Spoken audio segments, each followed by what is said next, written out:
Thanks very much, Scotty. Investing legend Charles Schwab has written several bestsellers prior to this. His latest book, Invested, I read every word of it. It's terrific. It's a personal memoir of the company's histories. It's just been released today. Let's talk to Chuck, as the ad used to say. He joined us down on the NYSE floor. That was my favorite ad. Thank you, Bob. When was that, 2005? Well, Talk to Chuck? Yeah, it was. That helped put your face out there as the face of the firm itself. Did that give you a competitive advantage? Well, you said so. I think it did, but we'll never know. But I think people were familiar with me and face. They knew that we would be honest people. At least I looked honest at the time. And so we delivered. I got to ask you about the zero commission thing you went to last week on equities and ETFs. It really rocked the world. You moved all of your competitors. You moved your own stock. What was behind that decision? Well, you know, we joined the New York Exchange in 1981, many years ago. And so prices then, when we first came on board, we were about half price. And we kept coming down every year to now. It was sort of the final solution for investors. We have a great deal for investors. You can buy and sell stocks for no commission. That's what I really want to do. I thought, just like other companies, we make our money on other relationships. You might want advice, you might want to have a fixed income or things like that. We'll make a little bit of money there, but commissions on stocks now are free. Yeah. So where does this end? So you obviously commissions are an important part of your revenue, but you have a huge banking division that arguably is much more important revenue-wise, and you've got wealth management. What happens next? So do you go into your interest rates and say, okay, we're going to offer you a little higher interest rate on the bank? How do you keep? Well, where does this end? Well, what we try to do is offer things that customers really want. And they definitely want lower prices. And so we've been a company that's been involved with that by using technology for many, many years. And employing the benefits and efficiency of technology. We have one of the lowest cost companies in the financial service business. So therefore, by being very thoughtful about how we spend our money, we can deliver great value onto our clients. But this aggressive move on your part is sparking a lot of talk about more consolidation in the business. It probably will happen. Is there going to be 3 or 4 competitors? Is it going to be you, Ameritrade, Robinhood? Where does this end? Well, it could be, and we don't know how that will unfold, but that's a very logical conclusion that will occur. Is Schwab a potential buyer of anyone out there? Well, certainly at the right valuations, we would do it, but we are really strong and very independent the way we do things. And so if it happens that's appropriate for our shareholders, we will do it. Let me move on to the IPO market. You've seen what's been going on. We had a very strong first half of the year. We've had a little bit of trouble recently. WeWork had to withdraw over valuation issues and other things. One of the most interesting parts of your book was your IPO in 1980. Most people don't know this. You withdrew the IPO when you couldn't get the valuation you were looking for. That's right. You had to wait another 7 years. You did went public in 1987 very successfully, Right. but you pulled it initially, just like WeWork. We did. Did you have any advice for WeWork about what they should be thinking about, or anybody else? No one came to me for that advice, but I live right in the middle of where all this stuff is occurring in San Francisco.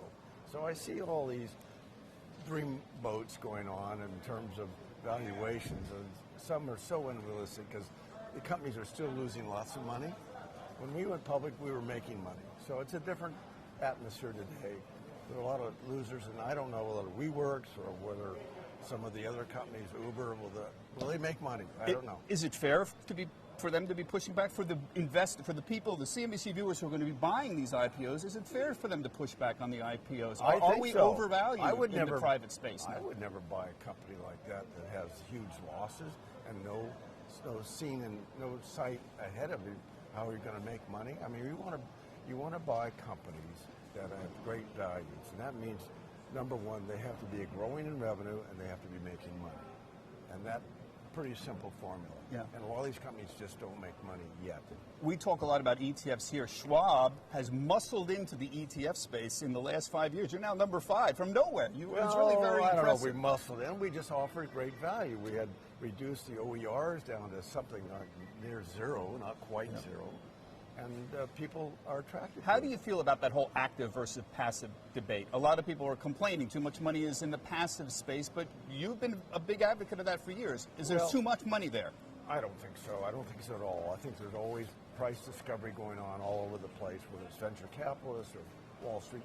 Here in Wall Street, right here where I am right now, in New York Exchange, price discovery is going on all the time, analysis is going on. There'll always be some people who, like myself, when I first began in business, will try to evaluate companies, make assessments, and judge it and see if the price is right. So passive investing is clearly a path for most people. It's really easy, great diversification, and low cost. And you've been a big advocate of that. You started that Schwab 1000 fund, the passive fund, many, many years 1991. ago. You were way ahead of that. Josh Brown's got a question over in Englewood Cliffs. Josh, go ahead.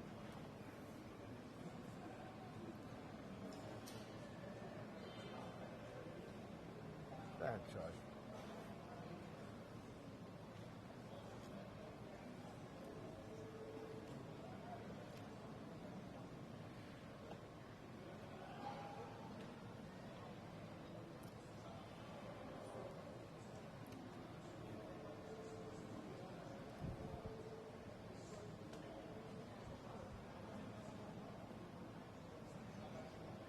Well,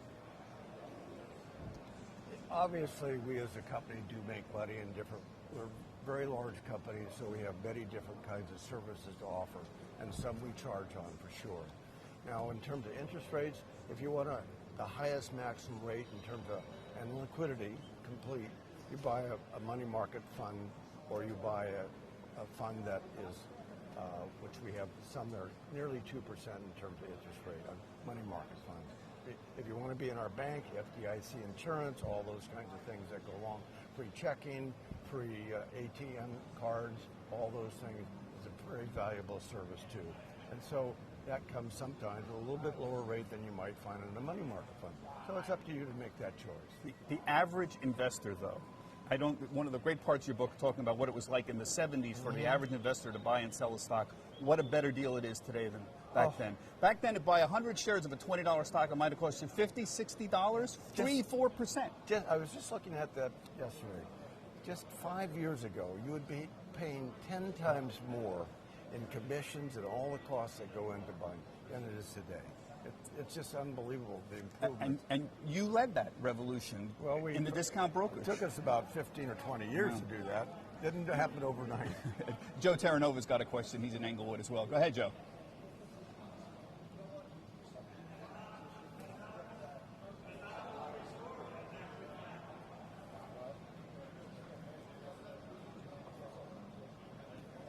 One question. One.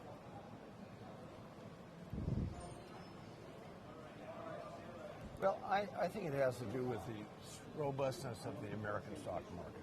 We are such a great place for capitalism and success of free enterprise. And I think every company that trades is always thinking about growth, new innovation, new service, new whatever it might be. And so companies on average do grow every year. And so an index fund, a passive fund, you can participate that at very low cost, and it's easy to do. If you have the time to spend on analyzing companies, which takes a lot of time, you may want to pay for the service, which would be active managed funds.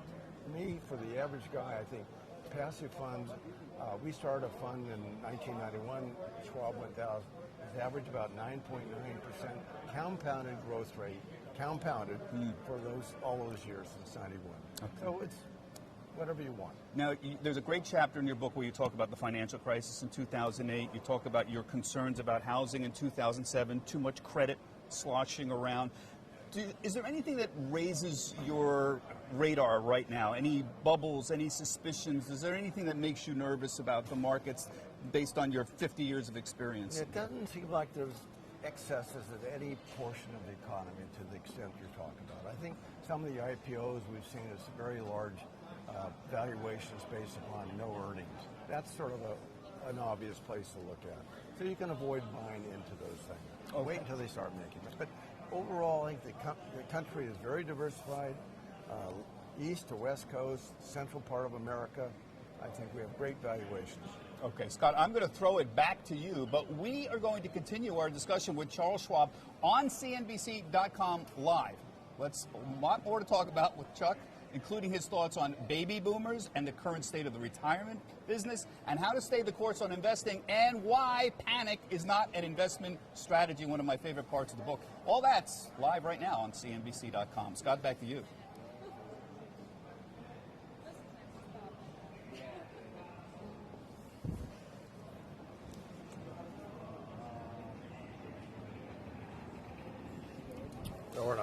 we're going to keep going. We're going to keep talking here.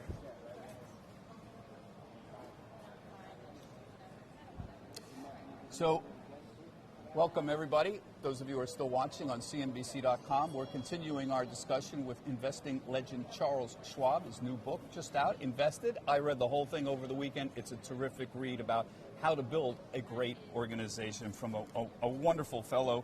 And I learned a lot of personal things about you. But one of the things that I thought was most interesting was your discussion about crashes and how people mentally deal with crashes. It's a behavioral thing that happens to humans. When things get really bad, we feel bad, and we respond sort of, some people panic, and that's the kind of thing you have to avoid in your investing. If you're going to be a successful investor, you've got to be above those kinds of emotions. One of my favorite quotes in the book, panic is not a strategy. Stick with your investment plan and don't let emotions get the better of you.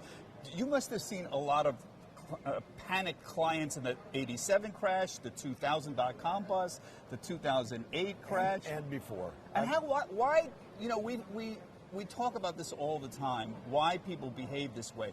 We talk about rational investing. We talk about buy low and sell high. And yet in panics, people don't do that. They don't buy low and sell high. They buy high and sell low. Why do they do that? And what can you do to, what can we do to stop that? People measure their net worth as such. My portfolio's down. I've lost 50% of my money, a third of my money, whatever. I don't want to lose any more.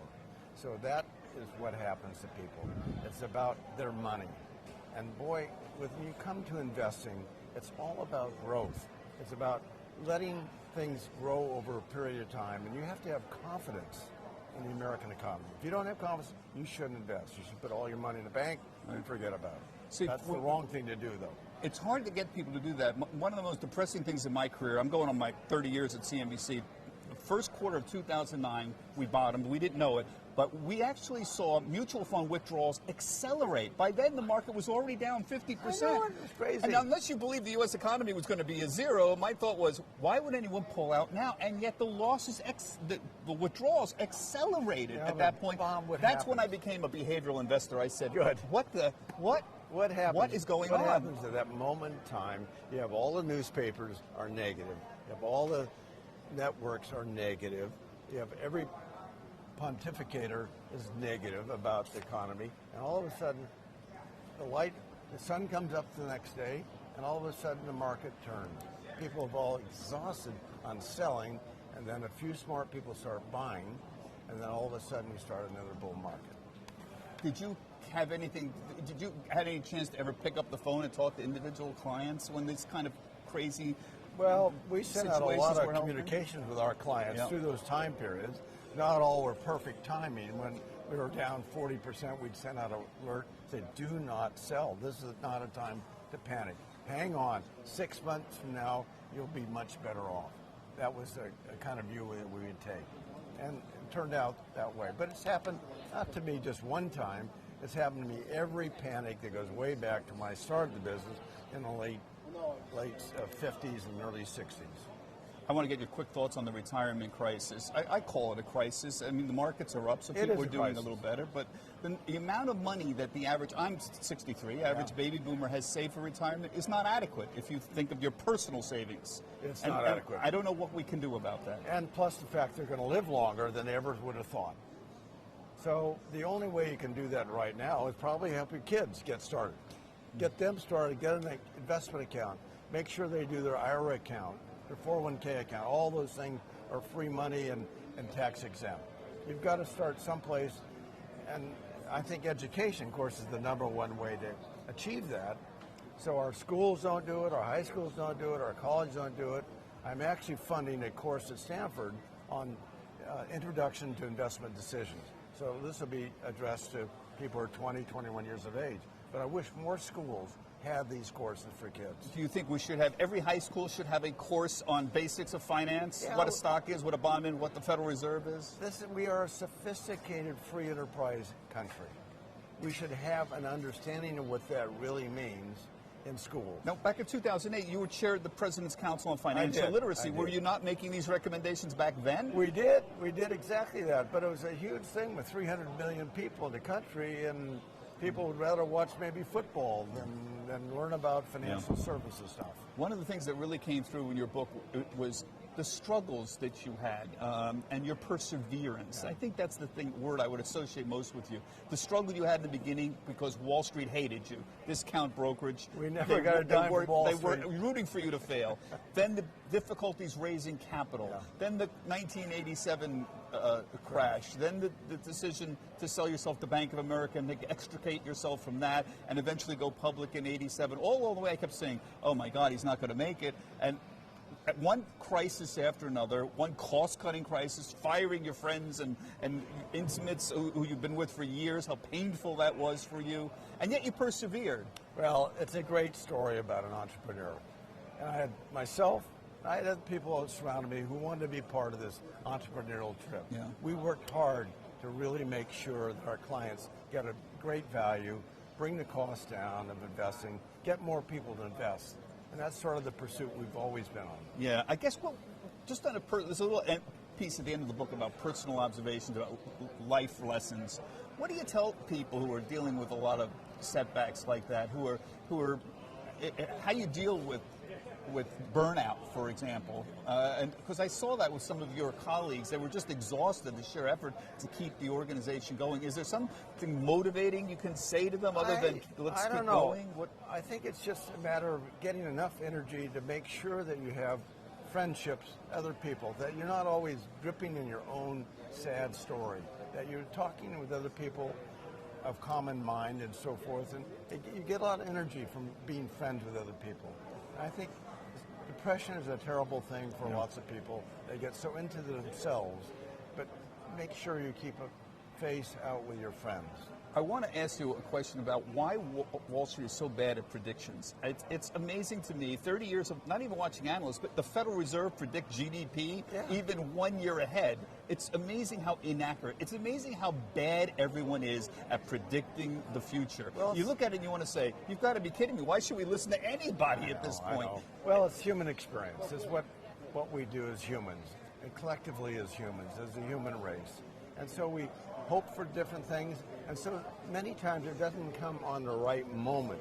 You have to have patience. Yeah. And that's what investing is about. You've got to have patience. If you don't have patience, you shouldn't invest. You should sort of hunker down in your own little vault someplace. Yeah, I think that's probably the way to look at it. Before I let you go, biases. I mentioned we all became behavioral economists after the financial crisis. We all said, this is not how the world is supposed to buy low and sell high, but it doesn't. Let's look at how people really think and how they react in a panic.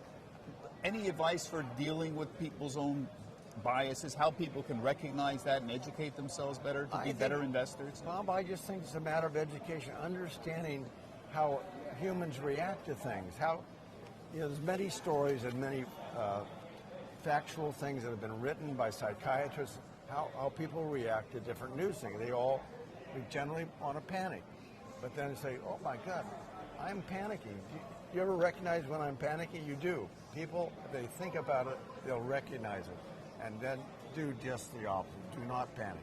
I think that's the right. The down markets are always so much more critical in terms of, they always go straight down, basically. And that's what really creates the panic. Markets, when they go up, chug up. Take much slower to go up. Yeah. Much slower. That scale of uncertainty, you're right. I'm going to end with my favorite quote from the book. Audiences don't remember information, they remember the man. Now that was said to Charles by a fellow you hired back in... Oh, I know. Many years ago. Many years ago to advise you on television commercials. Audiences don't remember information, they remember the man. And we certainly remember Charles Schwab. Thanks so much for coming down. It's been a wonderful following your career all these 30 years at CNBC. I've enjoyed it very much. And continued success. It's a terrific book, folks. I read it over the weekend. It's called Invested by Charles Schwab. Everybody have a healthy, happy, and safe trading day. Thank you.